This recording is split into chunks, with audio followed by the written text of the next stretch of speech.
Hola, soy Pepe Pérez Rivera. Bienvenidos y bienvenidas a este espacio a Hombros de Gigantes. Desde aquí intentaremos abrir una ventana hacia la física y la química de secundaria. Si la propuesta te parece interesante, ánimo y vamos al lío.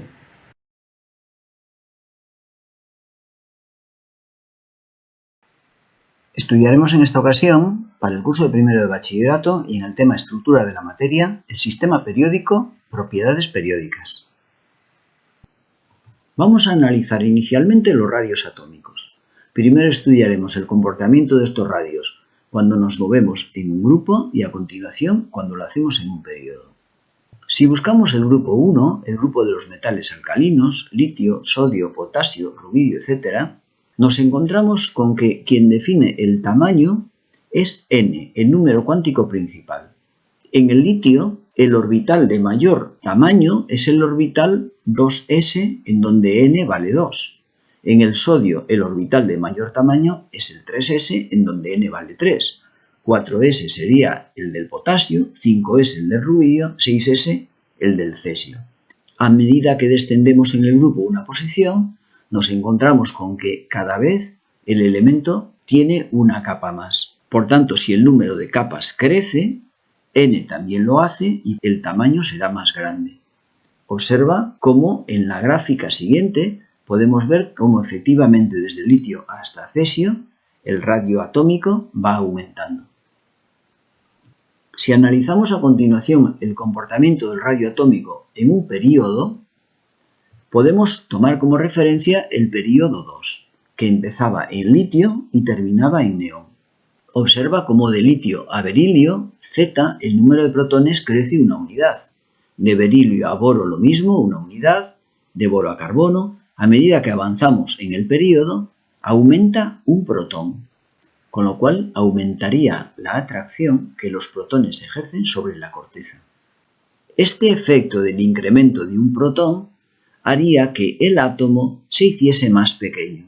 La atracción que experimenta la corteza debido a la acción del núcleo cada vez se debe a un mayor número de protones y por tanto de carga eléctrica, con lo cual el átomo se haría más pequeño. Pero hay un segundo efecto que tendremos que considerar, que es que al igual que aumentamos un protón en el núcleo, también aumentamos un electrón en la corteza. Litio tiene 3, berilio tiene 4, boro tiene 5, etc., hasta neón que tiene 10. Si aumentamos un electrón en la corteza, a mayor número de electrones, mayor repulsión entre ellos. Y si se repelen más entre ellos, tenderán a estar más separados y por tanto a ocupar un mayor volumen. Tenemos dos efectos que actúan en sentido contrario. El aumento de la carga nuclear tendería a hacer el átomo más pequeño, el aumento del electrón en la corteza tendería a hacerlo más grande por aumentar las repulsiones. El efecto neto, como puedes ver en la gráfica, es que la carga nuclear ejerce una acción más relevante que la repulsión entre los electrones, que la repulsión interelectrónica. Con lo cual el radio atómico, a medida que avanzas por el período, se va haciendo cada vez más pequeño. Ten en cuenta que la acción de los protones en el núcleo es una acción compresiva, tiende a comprimir el átomo, tiende a hacerlo más pequeño, mientras que la repulsión interelectrónica es expansiva, porque al repelerse más tienden a estar más separados y por tanto a ocupar un volumen mayor. El efecto compresivo es más importante que el expansivo. A medida que avanzamos a lo largo del período, el tamaño se hace más pequeño. Vamos a analizar a continuación el comportamiento de los radios iónicos con respecto a los radios atómicos. Cuando el átomo se ioniza, cuando se convierte en un ión, el tamaño varía. Observa qué ocurre cuando el átomo se convierte en un catión. Por ejemplo, en los metales alcalinos del grupo 1, litio, sodio, potasio, etc. Observa cómo en azul se representa el radio del átomo neutro, mientras que en granate se representa el radio del ión, el radio iónico. Ten en cuenta que para formar un catión se pierden electrones, por tanto, la atracción nuclear sigue siendo la misma, porque se debe a los mismos 3 protones que tiene el núcleo, pero ahora, cuando el litio se ioniza, pierde un electrón, con lo cual la repulsión entre los electrones es más pequeña. Se repelen menos, y por tanto ocupan un volumen menor, como puedes ver en el comportamiento de la gráfica. Si nos vamos a los aniones, en el caso de que se forme un ion negativo, ten en cuenta que se van a ganar electrones. Por tanto, van a aumentar las repulsiones interelectrónicas. Ten en cuenta, por ejemplo, el comportamiento de los halógenos, el grupo 17, flúor, cloro, bromo, etc. En el caso de los halógenos, a falta de un electrón para completar la capa, cuando ganan un electrón, por ejemplo el flúor, pasa de tener 9 a tener 10. Observa que en ambos casos el número de protones no varía, no se toca el núcleo, se actúa sobre la corteza. El litio perdía un electrón de la corteza, el flúor gana un electrón. Por tanto, ahora cuando gana un electrón, aumentan las repulsiones entre los electrones. El sistema, el ion fluoruro en este caso, tiende a ocupar un mayor volumen que el flúor neutro. Observa cómo efectivamente ocurre así. Radio atómico, átomo neutro en azul, radio iónico, radio del ion, en granate. Y observa cómo, en todos los casos, aumenta de forma muy considerable. En general, el radio de los cationes siempre es más pequeño que el radio de los átomos neutros, y al contrario, el radio de los aniones siempre es más grande que el de los átomos neutros. En los cationes disminuye la repulsión interelectrónica porque hay menos, en los aniones aumenta la repulsión interelectrónica porque hay más. Vamos a analizar a continuación el comportamiento de una energía muy importante cuando hablamos de propiedades atómicas. La energía de ionización nos va a dar una idea acerca de la energía que necesitamos para arrancar un electrón a un átomo. La definiremos de la siguiente manera. Energía necesaria para arrancar un electrón a un átomo en estado gas. El átomo debe estar en estado gas, debe estar libre sin unirse a ninguno otro. En este caso, la fuerza de atracción que ejerce el núcleo aumenta con la carga y disminuye con la distancia. Es el enunciado básico de la ley de Coulomb. A mayor carga, mayor fuerza de atracción. A mayor distancia, menor fuerza de atracción. Cuanto mayor sea la fuerza de atracción, mayor será la energía que necesitamos para arrancar ese electrón. Observemos el grupo de los metales alcalinos, litio, sodio, potasio, etc. Al descender en el grupo, el electrón que queremos arrancar, el último electrón que hemos situado, el más alejado, el que es más fácil de arrancar, cada vez está más lejos.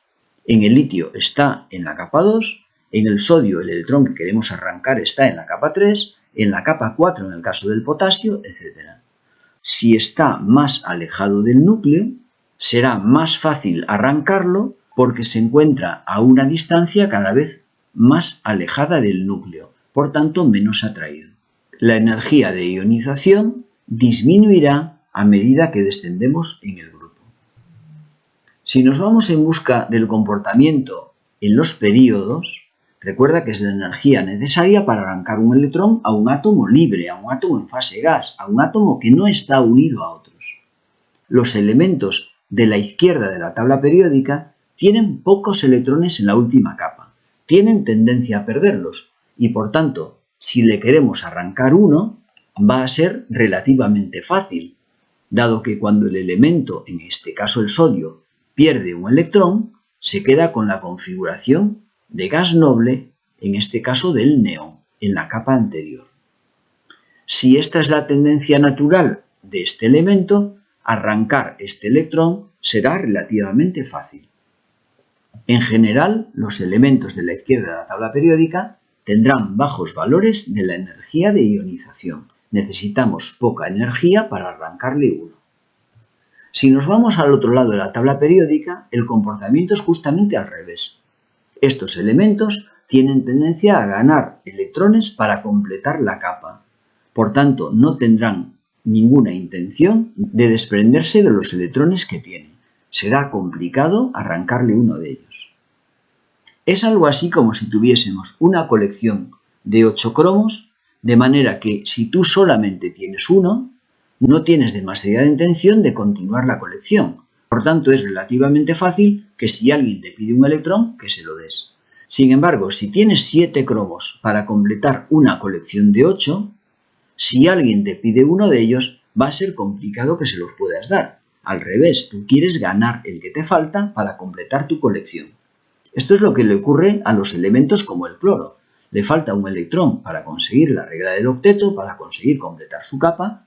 Los que tiene, los tiene muy agarrados y al revés, lo que quiere hacer es ganar uno para poder completar la capa y lograr de este modo la configuración de gas noble. En absoluto pretenderá formar una especie de este tipo más alejada de la configuración electrónica que pretende. Los elementos de la derecha de la tabla periódica tendrán valores altos de la energía de ionización porque necesitaremos mucha energía para arrancárselos, dado que operamos en contra de su tendencia natural. La que aquí está representada no es la tendencia natural del cloro, es justamente la inversa. Observa esta tabla en la cual puedes apreciar cómo en general podemos ver el aumento de las energías de ionización desde el sodio hasta el argón. Hay dos comportamientos extrañamente inusuales, el aluminio y el azufre, que estudiaremos en años posteriores. A continuación analizaremos la afinidad electrónica. Esta se define como la energía que desprende un átomo en estado gas cuando gana un electrón. Los sistemas físico-químicos evolucionan cuando tienen energía. Los sistemas pierden capacidad de evolución cuando desprenden energía, y si no tienen capacidad de evolución es que son estables, se estabilizan cuando desprenden energía.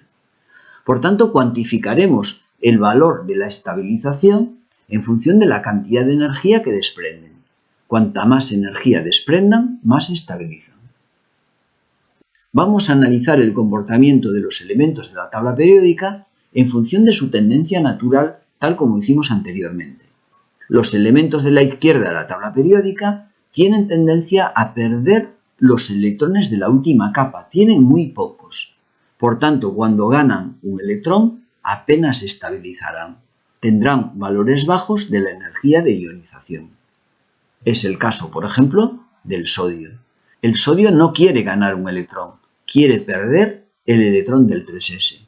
Por tanto, cuando gana un electrón, no logra acercarse a la estabilidad que le proporciona la configuración de gas noble. Por tanto, apenas se va a estabilizar cuando reciba este electrón. Sin embargo, cuando nos vamos al otro lado de la tabla periódica, nos encontramos el comportamiento de átomos, como por ejemplo el cloro, que cuando ganan un electrón adquieren la máxima estabilidad que le proporciona la configuración de gas noble. Si tal como hemos dicho, cuanto más se estabiliza un sistema, más energía desprende, el cloro cuando gana un electrón desprende una cantidad de energía considerable.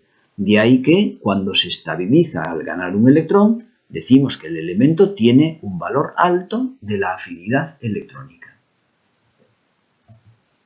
Veamos a continuación el comportamiento de lo que llamaremos el carácter metálico. El carácter metálico no es una sola propiedad, es un conjunto de características relacionadas con la tendencia a perder electrones, formar cationes, presentar valores bajos de la energía de ionización y de la afinidad electrónica.